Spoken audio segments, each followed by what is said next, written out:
Welcome to Hashtag History. I'm Rachel. And I'm Leah, and thank you all so much for joining us for the third episode in our guest speaker series. Today we are so honored to have AJ Rantz from Cocktail Cards joining us. We are so excited to have you on the show, AJ, to talk about all things cocktails, small business, and some prohibition history, as I hear it. So welcome. Yeah, thank you so much for having me. We are super thrilled to have you on the show. And before I pass it off to you, AJ, to properly introduce yourself, I did want to do my own little intro to you and how I discovered you. So this past Christmas, my sister, who's like the best gift giver, truly, like just the other day, I was at my parents' house and she was showing me all the gifts she's already bought for everyone for Christmas this year already. We're like 3-4 months away. But anyway, one of the amazing gifts that she got me this last year was the most gorgeous set of cocktail flashcards that I have ever seen in my entire life. And I love it. I love them. And I have them right here. I was just, under the Christmas tree looking at them and like, oh my God, these are amazing. And then I realized how much more amazing they were after she shared with me how she had found your story on TikTok and your motivation behind creating these cards. So I just wanted to share that really quickly up top, that these cards are amazing. I love them. They are stunning and functional and super well organized. And I highly encourage anyone that's listening to this episode to go check them out, because once you do, you're going to want a set of your own. So with all of that, AJ, passing the mic off to you. Tell us more about yourself and, your story and how you arrived at where you are today. Yeah, thank you so much for the nice intro. It's been really cool. Cocktail Cards has now officially been a thing for over a year, which is mind-blowing to me. But it kind of started 2 years ago. I was a bartender for 10 years. And then when the pandemic hit, I was like so many people out of a job. And it was particularly very tough here in Seattle. They basically just shut down all the restaurants here for well over a year. Wow. And I tried pursuing jobs in other fields, maybe marketing or anything. Like, honestly, my standards were pretty low at that point. And I could not land a job anywhere. I even had people tell me like what good's a bartender going to do here. And it was pretty tough. My confidence was at an all-time low, but I was backed into a corner and I had a choice to just kind of give up or to use this as an opportunity to completely just change everything. And I thought if I was going to do it, might as well go out swinging with something I love and something I'm good at, and that's making cocktails. And I started noticing people hitting me up, because the bars are closed. They're like, hey, it's Cinco de Mayo. Do you have a good margarita recipe? And I'm like, yeah. And then it just started like snowballing into more and more recipes that I'm sending out to people. And someone recommended, they're like, man, you should just like get all your recipes in one spot and, make like flashcards or something. And I'm like, that's dumb. There's got to be a million of those out there. And I go on Amazon and I look and there's like none. And I'm like, whoa, okay, opportunity. Yeah, for sure. And so I just dove deep into it. And I went on TikTok and kind of shared my story on TikTok of where I was at and what I was going through and what I was trying to do. And oh my gosh, TikTok completely changed my life. It was incredible. It took some time for it to kind of get the ball rolling. But once people kind of saw what I was doing, I started slowly getting subscribers, started getting feedback on the cards. And I ended up raising money because at this point I had none. Yeah. I had no money to my name. And I had a couple viral TikToks go when I launched on Indiegogo and managed to raise over $100,000 to get them designed professionally and manufactured. That's incredible. And just been kind of rolling since then. Did you document the whole journey on TikTok? So this is the one social media platform that I have not hopped on yet because I'm already addicted to Instagram. So it's dangerous for me to be addicted to yet another social media platform. So I've seen like some of your videos if you reshare them on Instagram, but I wasn't following the journey on TikTok. So did you from like day one start documenting like, I'm a bartender, here's what I'm trying to do? Or at what point did you start sharing your story there? Yeah, because over on YouTube, I try to keep it like ultra professional because I was like scared if anyone knew I was an out of work bartender trying to sell recipes, right? And same thing with Instagram, but on TikTok, I'm like, ain't no one going to know me here. And I don't even know how to use this app. So let's just tell them everything that's going on. And I did two things. I started a Facebook group where I was trying to get people in to help me kind of design and create the product and get feedback from it. And I basically had blank flashcards and I was drawing with Sharpies. Wow. So I was posting that on TikTok and asking people, like, would the information be helpful if it read in columns, or would it be helpful if it was going side to side? And people were just like giving me feedback. And if they were really interested, they would go join my Facebook group, which I had a couple hundred people, which was like the world. Did the entire journey on TikTok, which really created the most amazing support system I've ever had in my life over there. It's really cool. That is one thing I have to give to TikTok. I am on TikTok all the time. And that's one thing I have to give to them is like the community around a lot of like more creative accounts and stuff is actually almost more so than a lot of other platforms. And like the support people are getting in those like communities and using certain hashtags and stuff, it's really cool to see. I 100% agree. And I didn't have high expectations over there because my product is made for people that are 21 and over. Yes. And I'm like, ain't no one over 21 on TikTok, right? Like, that's what I thought going into it. Well, I think that changed with COVID too. And I was bored at home 24 hours a day. So yeah. And so then I got people who were bored at home over 21 and they're getting fed my stuff and they're like, oh, okay, I want to buy and pitch in. And I think a lot of people collectively were also just feeling the hard, rough road of COVID and shutdowns. And I think people just related to it. I don't know what the secret code was, but it worked for me. So we found it. I know that our podcasting, it's not a visual medium, but can you try to, as best you can, give a description of your cards and what they look like and just kind of give our listeners a better picture in their minds? Yeah. So again, in that Facebook group, we got so much amazing feedback in there. And I wanted to do something kind of small, like the top 30, 40 cocktail recipes. No, we ended up going with 100. There's actually 103. I've seen total. The box. It's large. It's big. Yeah. So it's a pretty big flashcard set because people really want to be able to easily read the card. And the more I asked, hey, should I add this on the card or add this on the card? They always said yes. So we ended up throwing a bunch on there. But what's really funny is it comes in this box where it slides off the top. And when I had it designed, I was like, okay, this is going to be a product made for masculine men. I want it to be like, I'm cool. I know how to make an old fashioned when my friends come over. I'm going to pop open this sexy box. And of course, like 80% of my customers are women. So I missed the ball on that. But it's a really cool kind of, I went to old school kind of New Orleans, but masculine on the style. So it's gold and black and gray. And it even has gold foil on the box to kind of help it pop as very well. Fancy. And it's just a very old timey kind of classy look on it. And the cards themselves on the front, this was the most time consuming thing. And I know we're going to talk about this during the podcast, but I did research on all 100 cocktails, the history of them. Yes. That is hard to do. Oh, trust me, I know. Yeah, that is hard to find. Yeah. And I tried my best to be as accurate and go with my gut, what I think which history was most likely. Yeah, that is something that I definitely want to dive into. Yeah, and that's been really cool. And we also did flavor profiles, so we tested all of them. Obviously, I've been a bartender for 10 years, so we have like really locked down these recipes over time. And then on the back, we wanted to make it as simple as possible for anyone to make a cocktail. Like, you don't need to be a bartender. You don't need to be an aficionado, if you will. Make it real simple. I have my recipes that we created. There's even tips. So if there's like syrups or anything in there, we even tell you how to make those, which is really, really helpful. And then we have instructions, the middle part's the instructions, and I do everything from how long to shake this particular drink or how long to stir it or whether to double strain it or not double strain it. Just little things that you don't find in recipe books. You know, they just say shake it or stir it and 100%.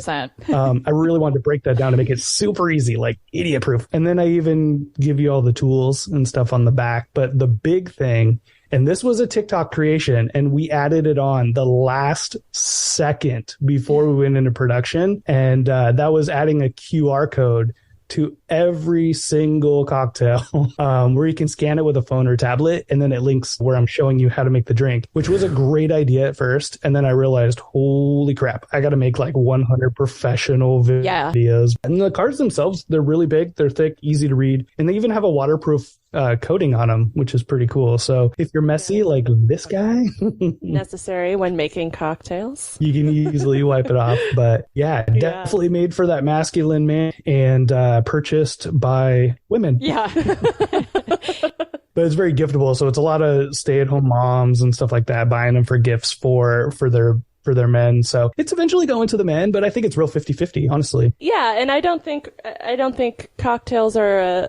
obviously the design might be a little more like masculine and stuff, but I know everybody likes cocktails, right?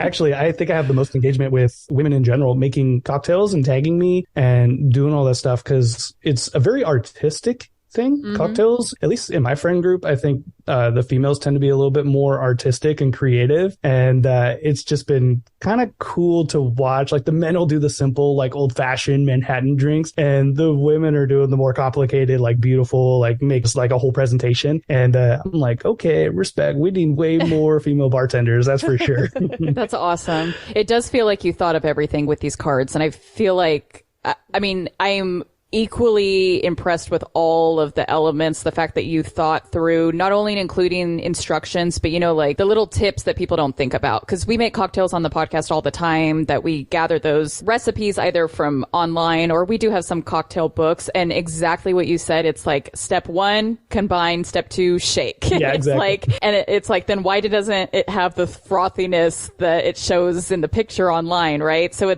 I'm super impressed with the instructions, with the pictures, with the history, which we're definitely going to dive into that, like how you even found the history, but also the QR codes. I can't even imagine how much of a daunting project that was to film and edit, record. Still is. Yeah, I'm sure. Still is. Some of them need to be redone. And we're still kind of wrapping up a couple of them. And we even had, part of our fundraiser was, we had one where you can donate quite a bit of money to the Indiegogo, and you actually got the last card in the box. But it's been really hard to like meet up with that person to be able to make the video. Oh man! So we got to wrap that one up as well. But it's really cool. So one of the cards were actually created for a specific customer, which is pretty cool. That's amazing. Wow, very cool. That is so cool. So I was going to ask a question, but I feel like you already answered it. I know that when Leah and I first started this podcast, we started 3 years ago, and what we do with each episode, we talk about a particular event or person in history, and then we try to tie a cocktail to that event. And it felt like, right, Leah, like 3 years ago, we thought we knew enough about cocktails, a lot about cocktails. I mean, how much more is there to know other than that you enjoy them and appreciate them, right? But we found over the last 3 years that there is a lot more to know about cocktails, the ingredients, how to find them, how to make them. So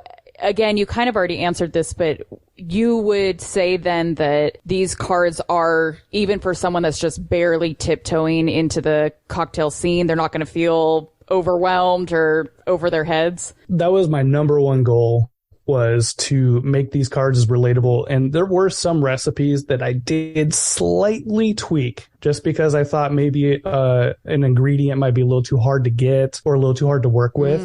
And I even simplified little things just to make it easier for everyone at home. And I threw in some, shall we say, layups in there of cocktails, like a Cape Codder that has 2 ingredients, or a screwdriver or stuff like that, because I realized that the average customer at a bar, they just think of it as a cocktail. They don't know how easy some of these drinks are. And so it's good to have some easy ones in there just to kind of boost that confidence before you maybe get into a stirred or a shake cocktail. And I think the most difficult drink in the set is 100% doable by a beginner for sure. And speaking of layups, you literally just laid out the perfect intro to my next question, which is, I'm going to put you on the spot here a little bit, but can you name like 1 or 2 cocktails that someone could make at home with like the fewest ingredients, like maybe 2 or 3 ingredients, just some super quick cocktails and what they contain? Yeah, absolutely. I am drinking one right now because I nerded out and learned so much about kind of the underground of Prohibition here in the U.S. And it was a thriving birthplace for amazing cocktails at that time, obviously, because we had pretty crappy spirits that we had to mask. And one of them is the Bee's Knees, which I'm having right now. Yum. Very simple, very delicious. Easy drink for anyone to make. It has gin, it has lemon juice, right? Fresh lemon juice. And then it has a honey syrup. And all honey syrup is just taking honey, adding a little bit of water just so it's liquidy enough to where you can shake it and have it fully mixed throughout your cocktail. And that's it. Those 3 ingredients create one of the most delicious cocktails you will ever have in your life. That does sound delicious. Yeah. So the honey and lemon both have pretty strong flavors, and they paired together really nicely because back then they were making bathtub gin, which was just not good. So it's a really powerful flavor cocktail, and now that we have such delicious gin to mix in it, oh man, this drink is dynamite. It's so good. You're making me want one right now. I'm jealous, honestly. I know. Well, I got one, so I'm sipping on it. And it's in a pretty, like, for our listeners, it's in like a pretty little coupe glass. It's so pretty. That's right. Yeah, because I even teach you guys in the cards of which glasswares you can use for all the different cocktails. And I appreciate that stuff. I appreciate a lot. Yeah, absolutely. You can also, tweak little things here and there. You don't have to use a specific glass, but I think if we give you the general direction, you can take it wherever you want to go with it. And I think it opens people's minds of what kind of cocktails were in the beginning. Like if you went into a speakeasy during the Prohibition, they're not all going to give you a coupe glass. Like they're going to have glasses they got from, anywhere they can find, probably grandma's china cabinet. Yeah. Spaghetti sauce jar. Just mason jars everywhere. Yeah, so that's a good one. Another favorite Prohibition cocktail, and this one's a little personal for me here in Seattle, is The Last Word. And this was a drink that was created by the Detroit Athletic Club, like right before Prohibition. And it was really popular, but it includes a couple of ingredients that were a little bit harder to get during Prohibition, which was green chartreuse and a maraschino liqueur. But it also has lime juice and gin in it as well. It's another gin drink. And it kind of slowly disappeared by the end of Prohibition. You just wouldn't really see it that much. But it did make it into a cocktail book in the 1950s as sort of this lost cocktail that people should try. And then there's a really popular bar that's in the downtown Seattle, like down by the Fisherman Market. There's a bar called Zigzag where a super legendary bartender here, Maurice Stenson, kind of dug up that recipe in that book and he put it on the menu, and the thing just took over the world in like the next 5 years. Yeah, it's really cool. It's one of my favorite drinks. It does have 4 ingredients, but it's they're all equal parts, and it's this template that is actually used for hundreds of other cocktails. They just change 1 or 2 other things. And The Last Word was the original template for the 4-part, equal part cocktail. That's really cool. Very cool. That is super cool. So I cannot even wait to hear all the Prohibition history But before we jump into that, I'd like to ask you more about the history that's on each one of these cards, because like Leah said, I mean, that is a daunting component of our podcast. Every time we bring a cocktail, we try to bring some history, but it's hard to find accurate history. So how did you do that research? What were the difficulties that you found in getting good history on particular cocktails? What was that whole process? Yeah, the thing with cocktail history is everyone wants to lay claim to like every drink out there. So a lot of people are claiming it's theirs. And then who's the worst people to trust when they tell you something are people that are drunk, right? So it's like, they're drunk and they're like, I made the margarita. It's like, totally. No, you did. I did a video about like all the different people who have laid claim to the margarita. And there's like hundreds of different stories. It's pretty tough. The best way that I found is I would try to find the earliest time a cocktail was in a cocktail book, and then kind of look at which bartender that laid claim, like the timeline that would work, like right before that book came out, or timeline wise. There's also certain things like Prohibition. They were using lots of herbal, lots of honey, lots of citrus, lots of things there where, you know, if someone's like, my recipe's right and my recipe's right, and the drink obviously came during Prohibition era, you're like, nah, that person used honey syrup and lemon, and I'm guessing that one's probably right. So that would help kind of weed out. And the more I learned about different eras of cocktails, it kind of made it a little bit easier for me. And then it's also, some of it is just like reading all the different history things and just like having my own BS meter. Like, totally. Nah, you're full of crap. Out of here. You're full of crap. And then you get down to like the final 2 or 3, and it's almost like a gut feeling based on the recipes and ingredients and stuff of the time, kind of who you think would make the most sense that would come up with that drink. Did you find, Leah, maybe you can speak to this a little more than I can, because Leah's the one that does all of our cocktail research. But I know there have been a few times with cocktails that she's selected for us to try out on the podcast. She'll find 2 completely different recipes for the exact same drink, one that originated in like the 30s and the next one's in the 80s. Did you have that same experience too? And is there any knowledge that you can speak to that? Because there have been a few times where we're like, this is an entirely different drink, right? It's not even like it evolved to something different, it's entirely different drinks with the same name. Yeah, it's really hard to say a drink is supposed to be made one way or another. For me, I did a couple things. Obviously, I'm going to look at the classic cocktail recipes. I'm going to go with the books that I trust the most for a lot of that core ingredients, but that doesn't mean that it was made the best back then.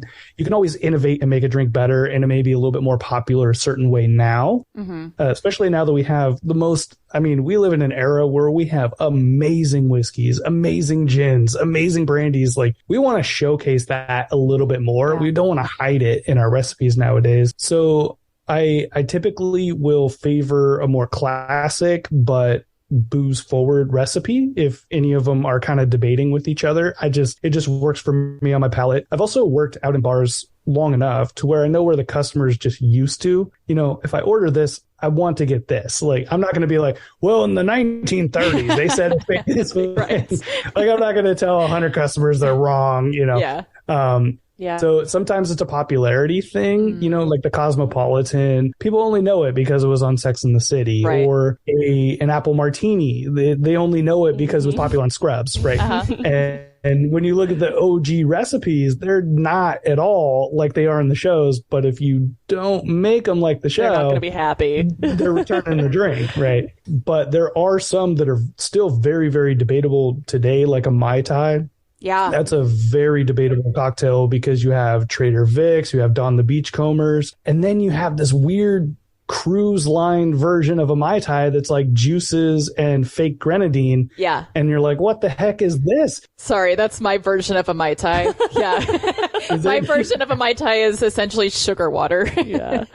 No, but the recipe that Rachel's referring to specifically is, I have like an old 1935 edition of an old Mr. Boston bar book that I got from my grandparents. And in the book, for the recipe for a Boston sidecar was like gin and apricot liqueur and lemon juice or something along those lines. And then if you look at the newer edition, like the 1984 edition that came out after that, it contains completely different things. It was like brandy, rum, triple sec. And we were just like trying to figure out where did this come from? Like, and it's even like that on the old Mr. Boston website now, where you toggle between the 2 different editions. And so it's like even the same company is like producing these recipes that are completely different. It's crazy. Yeah, that's kind of funny. The same book. But again, drinks can change over time. You know, and some drinks become popular and they're not even using the same name that they had in the beginning. Yeah. Or a name that was popular like takes over a whole different drink that wasn't, a different drink that name was in the beginning. So it's really weird kind of tracking down where all these things kind of finish and end up. But I think we are in a bit of a cocktail revolution right now because, let's be honest, the 80s sucked when it comes to cocktails. Unless you like vodka and juice, you probably love the 80s. Lots of tiki drinks, right? Yeah, lots of, let's just put this in a martini glass and call it a teeny. Yeah.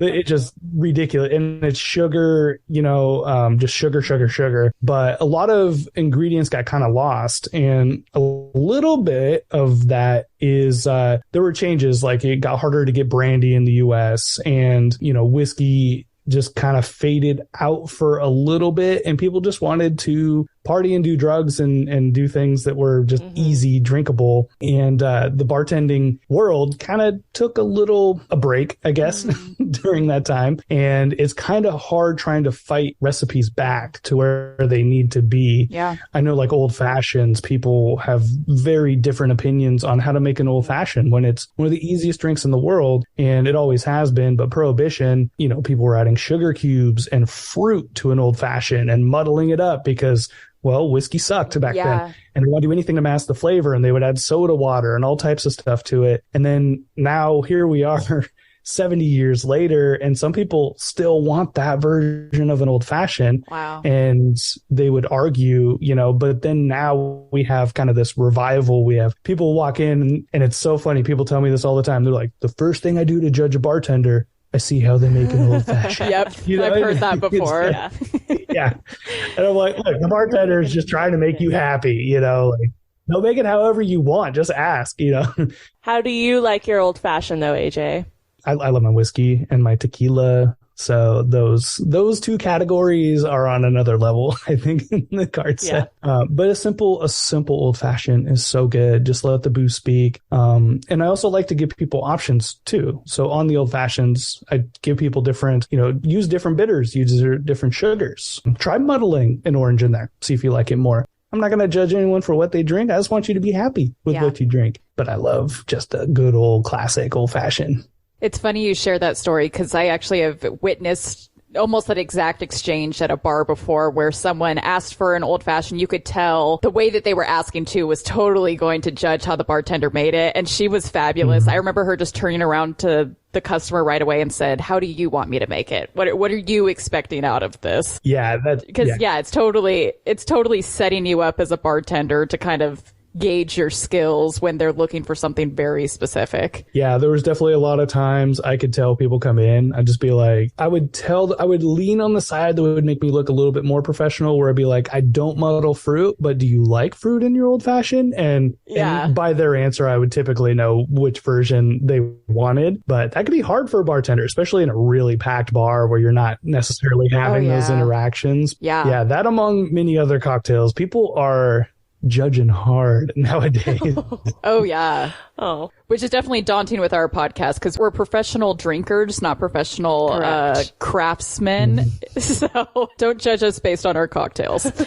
We enjoy them just like the next person. So let's talk Prohibition history. I already have learned something that I hadn't really thought about necessarily, was the progression of drinks to now based on, we were trying to mask the taste of the actual liquor 100 years ago versus now we like drinks to be more booze forward because they have better flavor. So I'm just going to hand it off to you, AJ. Tell us anything and everything about Prohibition. We have covered Prohibition once before on our podcast, but we did it as a 1-year anniversary episode of the podcast. And what we did was, in addition to telling the history of Prohibition, we also drank all of our favorite cocktails that we had on the podcast over the last year. So whatever history you have to share will certainly be more coherent than what we shared. By the end of the episode, we may or may not have been slurring our words. That's severely. Good. I like it. It's very appropriate. Definitely.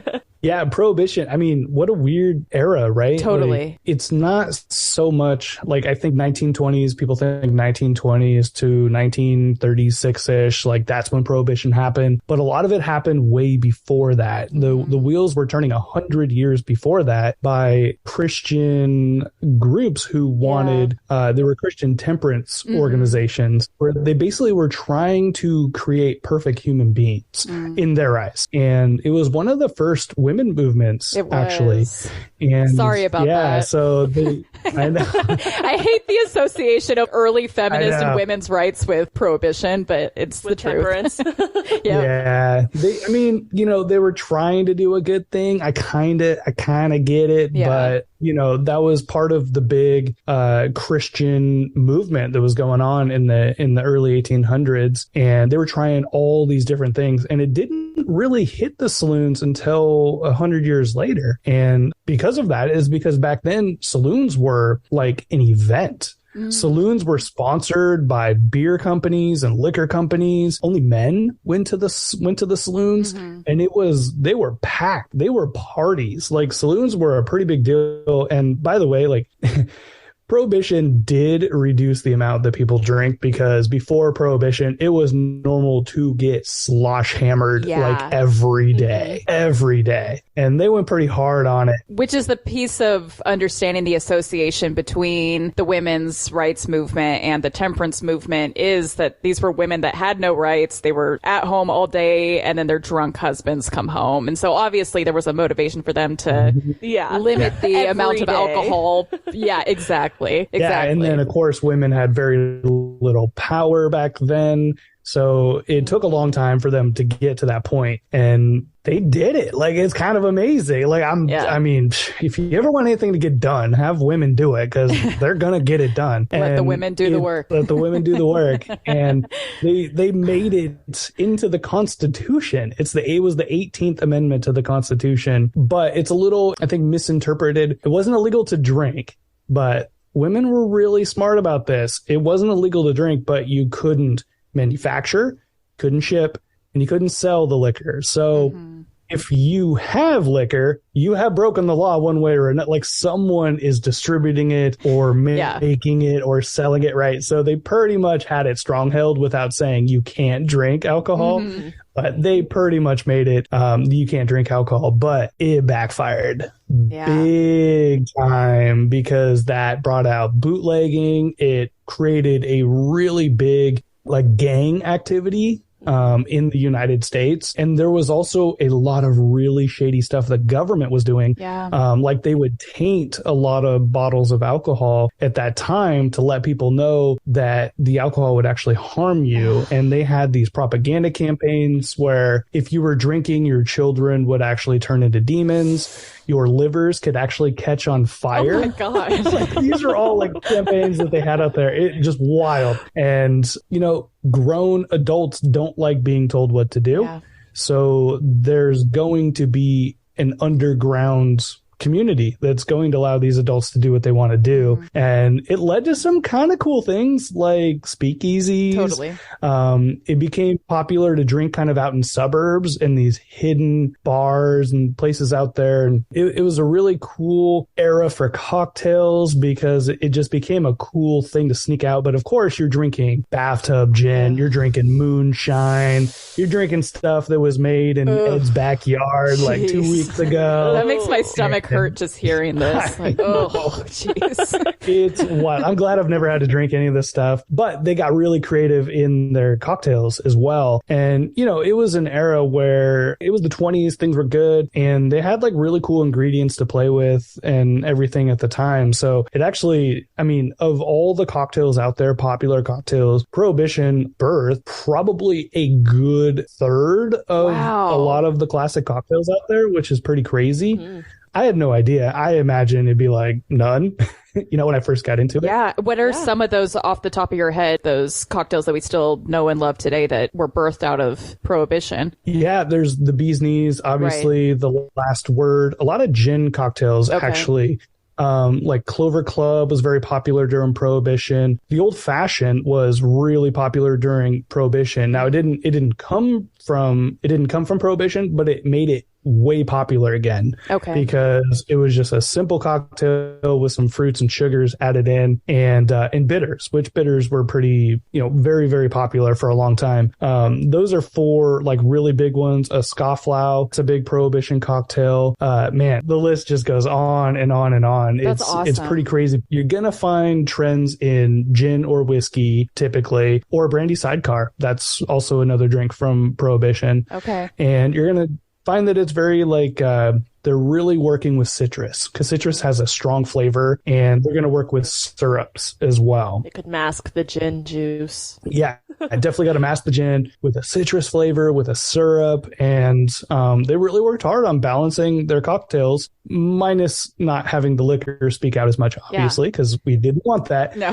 Man, it was really cool. They created a lot of really, really cool stuff during Prohibition, but that's amazing. The U.S. was introduced to a pretty hard thing that they had to deal with, and that was organized crime. Mm-hmm. And bootlegging became an absolute, like, it just took over the country in crime. Mm-hmm. And there's been so many books and movies and stuff made about it, like The Great Gatsby, mm-hmm. right? That's like a really, really cool movie. When people watch that, that's total like Prohibition era. It made quote unquote criminals very wealthy if they're willing to do that. It made it pretty normal to break the law. Like, it made you very, very comfortable to break the law. It led to a lot of gang members becoming very popular, like Al Capone, Bugsy Siegel, a lot of like totally legendary mob bosses, and a lot of them grew their wealth and their power through Prohibition, which is kind of crazy to think about, because I've heard of these people like forever, and then to hear like they made so much of their wealth and their power through Prohibition. And of course the US realized they had pretty big problems with all that stuff going on, and they also realized they were not stopping people from drinking as much as they thought it would. But there was a decrease you've seen. Yeah. I mean, because it's like, if you track all the way back to like colonial times, it was safer to drink liquor than it was to drink water. And then, like you said, like late 1800s, early 1900s, people are drinking liters a day of alcohol. Yeah, they're going heavy. Yeah. They also had good spirit back then. So, I mean, that's probably part of it. Like, you drink turpentine long enough, you're like, I'm going to hold off to like 2 drinks a night or something. But there was also, again, that propaganda. The government was tainting, bottles of moonshine. Yeah. And I believe that led to tens of thousands of deaths of just U.S. citizens drinking bottles that were tainted by the government, which is sure there was fear in that side of it too. But I also noticed something, and this is something I noticed with making the cards and kind of growing a social media around this. Me personally, I had my mother, she suffered with like substance abuse and stuff like that. And I realized being in her circle and her friends, a lot when I was a kid, they drink things that are easy. Like easy. It's shots and beer, shots and beer, shots and beer. Mm-hmm. And when you actually create a culture around cocktails and enjoying the experience and putting effort into what you make, and you appreciate the flavor of it and the experience, and it's a way to, hang out and talk with friends. I sort of think Prohibition did a little bit of that with speakeasies.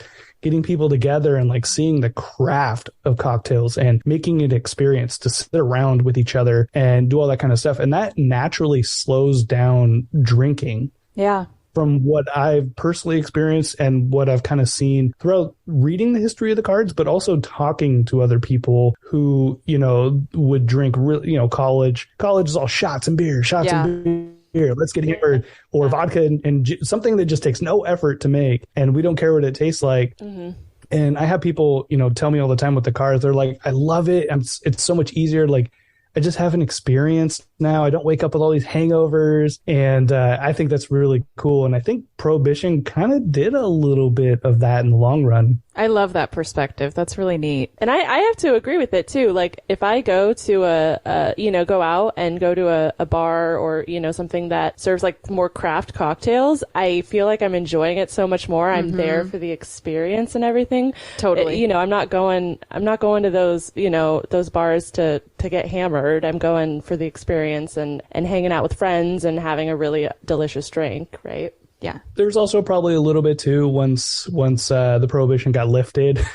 They taxed the hell out of booze after that. And, for it to be legal, which is great, but now you're spending a pretty penny on booze probably for the first time in a lot of these people's lives. Plus, you also have the depression at the tail end of that as well. So, I would imagine that was also a part of it too. Like, you got to be pretty aware of what you're spending your money on at that time and if you're getting taxed on it. And here's a crazy thing. The state of Washington, they didn't even lift their prohibition laws here until I was a bartender. What? Like, this was like 10 years ago. Yeah, 10 years ago. You could only buy liquor in the state from a state-run store, and no one could make booze here. It was illegal. I did not know that. Yeah. That is mind-blowing. That's shocking.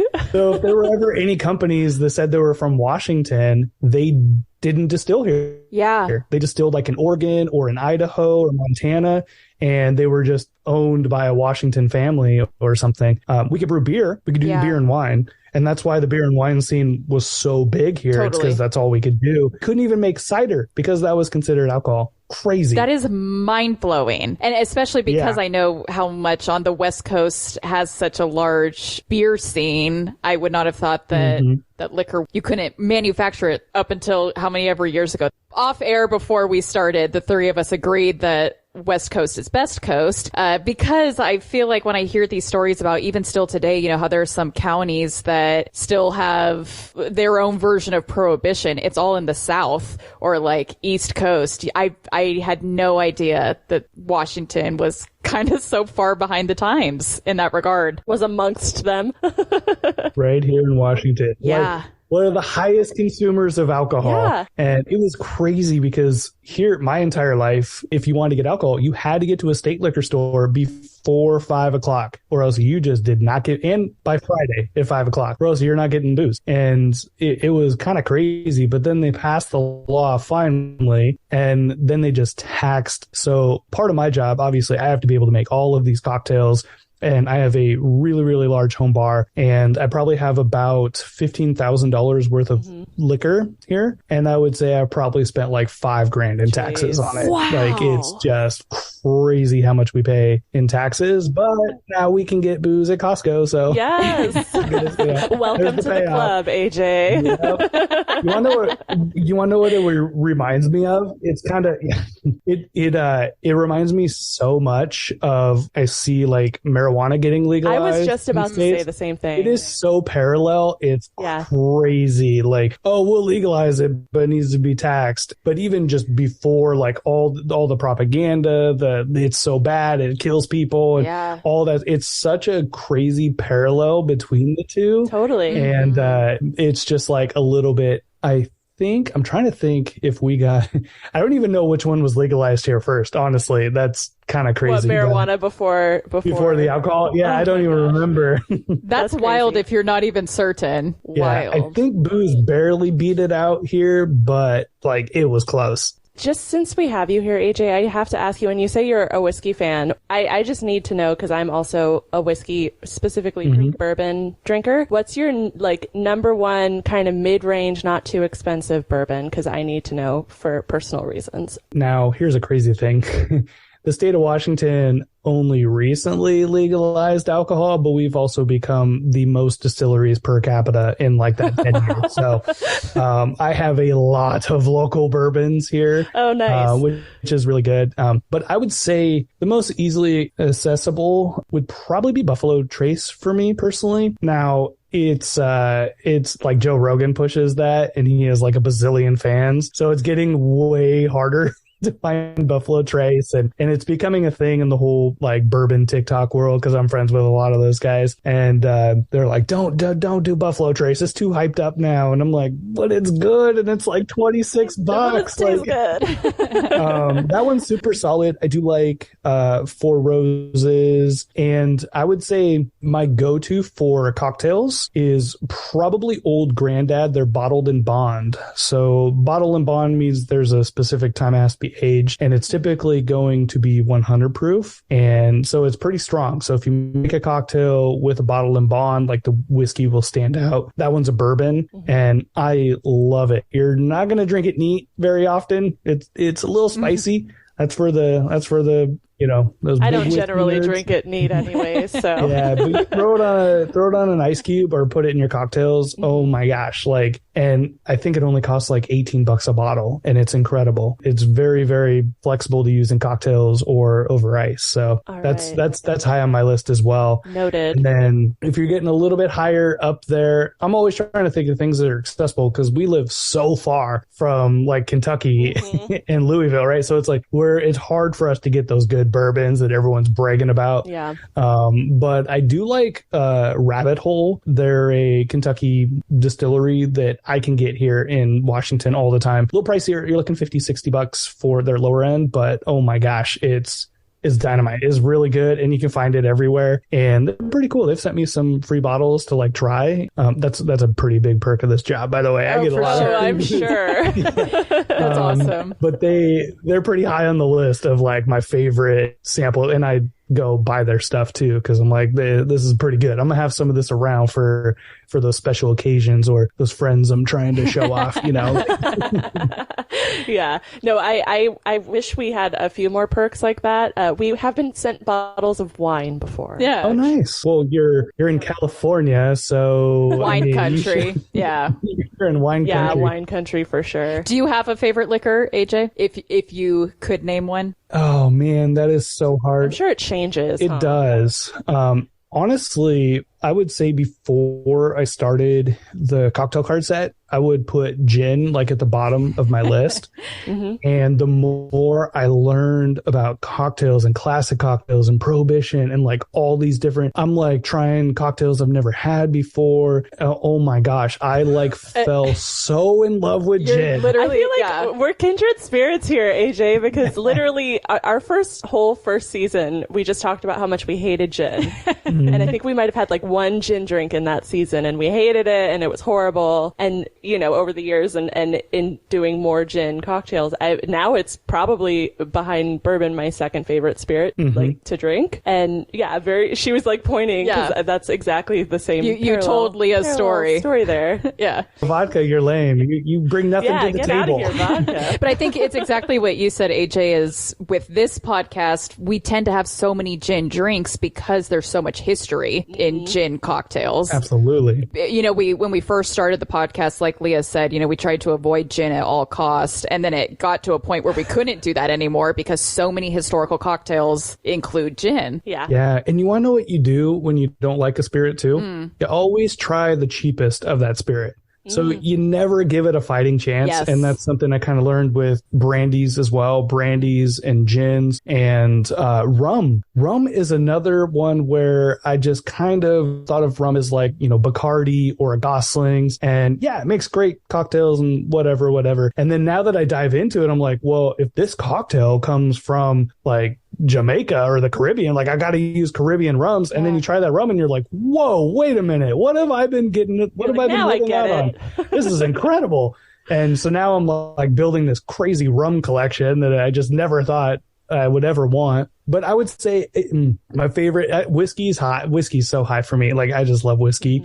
I would say tequila is probably my number 2, but there's so few cocktails that you're going to make with tequila. But if you get a good tequila, because there's a bit of a tequila revolution going on as well. There's a lot of calling out all the big brand names because they don't allow their agave to age appropriately. So they add a lot of sweeteners and artificial flavors and stuff to it. And I have a really good friend of mine who introduced me. I went to his house and we did a tequila tasting. And oh my gosh, he has turned me into a tequila snob like overnight. Where can we get an invitation? I know he actually has. He scheduled one. He put it on the calendar and he's like, clear your schedules. Tequila tasting round 2. That's awesome. And he's like, I'm bringing in some special ones. And I'm like, oh my gosh, I thought the last ones were special. And it's incredible. You have like my favorite, I would say, accessible, affordable tequila out there has got to be El Tesoro. And if you try a good aged tequila without additives and not being like artificial flavor and not bitter from not being aged appropriately. Like it's so pleasant. Yeah. It's so good. Yeah. But I think tequila just will always kind of have that edge, because my first bartending job was at a Spanish bar. Yeah. And I just, like, a margarita is on my Mount Rushmore of cocktails, and it ain't budging. Like, it's so good. Yeah. And I honed in the margarita. I'm very particular with my margarita recipe. Yeah. So it's a little different than what people are used to, but I'm telling you, try it. Like, man, you're gonna like it. Okay, like, now we have to hear. Yeah, I was gonna say share it. You can't just keep teasing it like that. It's nothing like super groundbreaking. Like the restaurant that I worked at kind of taught me a little bit of these things. But when you learn a little bit more about citrus and the acids that are in citrus, a margarita technically is not a super balanced cocktail. Lime consumes an acid called malic acid, which is typically a very dry acid. You'll find it in like wines and stuff like that to get like a dry flavor. And to me, if you only have the sweet as an orange liqueur or even agave, I'm not a big fan of agave in my margaritas. I've tasted with and without it thousands of times, and I like it without. But if it's only an orange liqueur, it just it's harsh. It doesn't work. So I like to take 3/4 of my citrus to be lime, and then 1/4 to be lemon, which doesn't have malic acid in it, and it rounds it out a little bit. And then I also add a little bit of simple syrup, which is just a sweetener. So there's no additional flavors like kind of fighting it at all. And then of course I have orange liqueur and tequila in there. There's a competition that was in town. It was kind of a smaller one, but I won like back-to-back years with my margarita recipe. That's amazing. Like, it's so funny because it's so basic and simple. But yeah, if you do that, it's just more well-rounded, I guess is the best way to explain it. Not that the other margarita recipe is bad. Like, I will crush both margaritas, trust me. Like, they're bomb. But it could be a little bit better. So it's one recipe in there that probably gets the most comments from people. Like, this is not right. Like, this is wrong. I'm like, just try it. Just try it. Yeah. And then they message me back. They're like, yo, that's bomb. Another thing I kind of do that's a little different is my base liquor pours. I always put it 2 ounces. And you're not typically going to get that much in majority of bars and restaurants. You're probably going to get 1.5 ounces. But I'm teaching people how to make cocktails at home. We're doing the home pour, and it works. I found that because everything's measured in like 0.75, 0.5, 0.25, and for some reason 1.5 just doesn't quite do it on the alcohol part for balancing things. Like, you got to get into the 0.6s and the 0.4s, and I'm like, and 2 ounces just works really, really, really well. And that kind of goes into the old school measuring of stuff too. It's always like 2 count to 1 count to their counts, by the way, are kind of crazy. Like, some old school cocktails, they'd be like 6 ounces of liquor. No, we're not doing that. But you can can tone it down. You can do fractions and figure it out. And so they'll get you pretty twisted, but still reasonable. I'm not trying to like put 4 ounces of liquor in a glass for you, but there's something good about that home pour. You just put that little half ounce in there. We don't do 1.5 ounce pours at my house. No. It's a waste of time. It's a waste of ice. It is. Do you have, I know this has to be an impossible question to ask, but do you have a favorite cocktail? What is your go-to cocktail? There's definitely a rotation. But I would say the top ones, especially with my personal, like if I'm making them, it can change when I go out to bars and restaurants too, or where I'm at or who's bartending and stuff like that. But I would say my Mount Rushmore that I always seem to go back. One is an old fashioned. That's pretty hard to put off the list. Yeah. The margarita is very high up there. So that's in the top 4. A Clover Club is, oh man, when you make a fresh raspberry syrup and you make a Clover Club with that nice foamy, oh my goodness. Like, and that's the head turner too. Like, that's the one you make for friends when they come over. Good, and they're just like, how did you learn how to make this? Okay. I'm like, pretty easy. You're like, I'm a bartender. But for me, that's how I will flex. Thank you. Not a bartender. And that will be my flex. Because it's red, it's pink, it's got the egg white. So you got the separation, like the striking red to the egg white is a very sexy look, and people love it. And then they taste it and they're like, oh dear God, like this is amazing. I love this. Thank you. Yeah. And then my I would say the cocktail that's probably my favorite, although I don't drink it the most, but is probably my favorite is a Boulevardier. And that's it's a Negroni, but made with whiskey. Oh, so we're not Negroni fans here. Yeah, no, it's definitely an acquired taste for sure. We've been trying to acquire it for 3 years. Yeah. I do like a Boulevardier is like a Negroni's all equal parts, right? Like gin, vermouth, and Campari. So it's you're just getting a lot of everything in there. For a Boulevardier, you do double the amount of whiskey than the other two. So 2 ounces of whiskey, 1 ounce of Campari, 1 ounce of sweet vermouth. Okay. And I love a Negroni anyway, so for me, it's kind of like a no-brainer. You add whiskey to it, and whiskey like shines heavy in that cocktail. For me, it just, oh my gosh. But again, I don't drink it. I drink it probably the least of all of them because it's just one of those like, I'm feeling good. Today was a good day.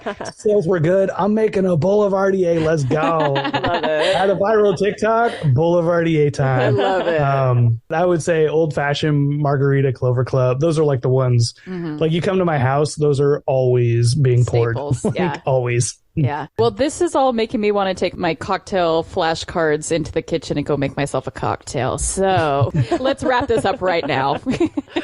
Before we do officially wrap it up, AJ, what is next for you? What are your hopes and dreams and goals for cocktail cards and maybe any other projects that you have in the future? Yeah, obviously, keep building the brand, keep building the business. It's been amazing. We just started getting into retail stores 3 months ago. That's amazing. And we're already in 70 stores, which is just blowing my mind. Oh my God, congratulations. And we just expanded into the UK and Europe. And we're in Harvey Nichols, which is a very big retailer over in the UK. So kind of just getting the brand out there. We have the holidays coming up, and it's a very, very like holiday giftable product. Definitely. So I'm just trying to get prepared for that. And then next year, I really, really, really want to make a box that is non-alcoholic cocktail recipes. So I would love that. I want to change. Yeah, I want to change the stigma around people who don't drink, whether it's just choice or they're pregnant or whatever the case may be. I kind of want to make it cool to have mocktails. So I've been going through a million different ideas for these, whether to make them healthy or do tinctures or just completely try and duplicate the cocktails. You are totally speaking to where I'm at right now, is wanting to, just exactly what you're saying, is kind of wanting to destigmatize the concept around mocktails. And also just it's difficult when you're out, maybe bar hopping and you're the one that's having a mocktail. What I find a lot of bartenders do is they essentially give you the exact same drink minus the shot of liquor. So then it does just taste like sugar water. Pineapple. So it's juice. It's juice and simple syrup. So you were like speaking right at my alley. I'm so excited about this. Yeah. And that's another thing. A lot of bartenders, they reach out to me too. They're like, please let me know when you get these mocktails. Like it's hard. Like they're not going to know, something that is never requested out there. And it doesn't get requested because people feel awkward, ordering that stuff. And it's like, first of all, the DD has been a thing since I've been alive. So how is there not something to cater them outside of Sprite and pineapple juice? Let's make some cool cocktails. So that's something I'm going into. I want to be like really cautious how I pursue that to make sure I get the best product possible for the most amount of people. Because I really think we can change the way people kind of, like their whole perception of people who don't drink. Yeah. I feel like it's a little unfair for them. I totally agree. There's a weird stigma there. I'm like, that should be the opposite, if anything. Right. Like, so, especially with us just I have a newborn child, and it was like for a long time, like my partner, she couldn't drink, and I'm like trying to come up with like fun stuff for her to have so we can still have our date nights and do our things, and she's still like feeling, like she's in the circle. Yeah, so. I love that because I've gone through phases too where I'm not drinking, and there is a stigma around asking a bartender for a mocktail. It feels that way. It feels weird. I even recently, when I asked for a mocktail, the bartender told me he didn't know what a mocktail was, and I was like, that means like a drink with no liquor in it. And he looked at me kind of silly, like, okay, I'll see if I can come up with something, right? I love this project so much. I think it's great because it not only provides quality drinks to people, but also does help to destigmatize the whole thing. Yeah, 100%. That's awesome. I'm really, really excited for that project, and it'll take a little bit of time. It's a lot because I'm kind of creating it from scratch. At least doing cocktail cards, I knew like 80% of these recipes, but mocktail cards were starting from ground zero. So it's probably gonna take a year and a half to create them, but I'm really excited for them. Yeah. And you have your first customer. Exactly. Yep. You 100% do. I'm harping on this again, but I think a lot of the appreciation around drinking or around cocktails is that it's such a social thing. That's the same with like going out to eat. It's a social thing. And so it can feel awkward when you're the only person there with a plastic water bottle while everyone else has a drink. You want to join in too, just because you're not drinking for whatever reason. You don't want to lose that social aspect of hanging out and enjoying a good drink, whether it has alcohol in it or not. That's fabulous. I'm so excited for this. Yeah, me too. All right. Well, AJ, how can our listeners find you? Share about your social media accounts and where else folks can find cocktail cards. Yeah, absolutely. We're available on Amazon. We're going to try and get a little bit more inventory in there for the holidays. If it is hard to find it on Amazon, you can go to our website, getcocktailcards.com. We have plenty in stock in my garage, so those are available. You guys can check us out on social media. It's been pretty cool. One of the awesome things with TikTok and Instagram and YouTube and all that stuff. If you guys just Google cocktail cards, like we pop up right away. That is awesome. Definitely check us out. And I also wanted to do for your guests, I also wanted to give 10% off anyone who wanted to get a box of cocktail cards. So how exciting. So Yay. Thank you. Yeah, so in order to do that, they'll have to go to getcocktailcards.com. I'm sure you guys will have show notes or anything. And if they put in the promo code hashtag, it'll give them 10% off their order. And by the way, they can order from anywhere in the world. So if you're not in the US, you're still good. You can order. I still pack orders myself and I ship around the world. Wow. Thank you so much for that. I know that our listeners are going to take advantage of that. That is so sweet. Thank you. Yeah, thanks for having me. This has been super fun. One thing I will say, like all the podcasts I'm on, it's always about the booze and the cocktails. It's never about the history. And I'm like, I spent a year nerding out over this stuff. I want to talk about it. We love it. We can nerd out over both the history and the cocktails. Exactly. Yeah. So. Yes. This is best of both worlds. Thank you so much again, AJ. It was so great to have you. Yeah, thank you. If you are new to Hashtag History, come follow us over on Instagram. You can find us there at Hashtag History_podcast and on TikTok at Hashtag History, all one word. Don't expect the same quality of our TikToks as AJ's. Correct. Definitely not.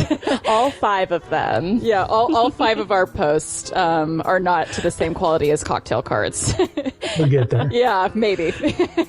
We are also available on all podcast platforms, and we would love it if you would come and join us over there by subscribing to us on whatever podcast platform you use, sharing about us with your family and friends, and then giving us a rate and review. That helps so much. So thank you, everyone, for listening to the episode, and thanks again, AJ, for joining us. Yeah, thank you. Thank you.